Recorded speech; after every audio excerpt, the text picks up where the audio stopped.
Chittagong engineer institution মিলনায়তনে দিনব্যাপী এই কর্মশালায় অংশ নেন দলটির নেতাকর্মীরা। রাজনৈতিক দল হিসেবে জনগণই আমাদের শেষ ভরসা। কর্মশালার সমাপনী অংশে বক্তব্য দেন বিএনপির ভারপ্রাপ্ত চেয়ারম্যান তারেক রহমান। আগামী নির্বাচন অন্য যে কোনো বারের তুলনায় কঠিন হবে জানিয়ে তিনি বলেন, ফ্যাসিস্ট সরকারের পতনের পর বিএনপি ক্ষমতায় চলে এসেছে, দলের কিছু নেতাকর্মীর এমন ধারণায় দলেরই ক্ষতি হচ্ছে। আমাদের কিছু কিছু সহকর্মীর মনে 5 তারিখের পরে একটি অদ্ভুত নতুন একটি অনুভূতি এসছে। কি মনে হচ্ছে যে আমরা বোধহয় সরকার গঠন করে আমরা অবস্থান করছি, বা আমরা অন্তত যাই হোক সরকারি দলে আমরা নেই বা সরকারে আমরা নেই।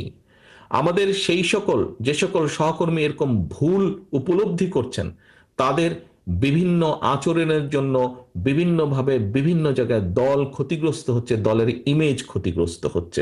আমি মনে করি নির্বাচন আগামী দিনে আরো কঠিন, তারা দুর্বল হয়ে যেতে আরো কঠিন। এখানে অনেক ষড়যন্ত্র চলছে এবং অনেক অদৃশ্য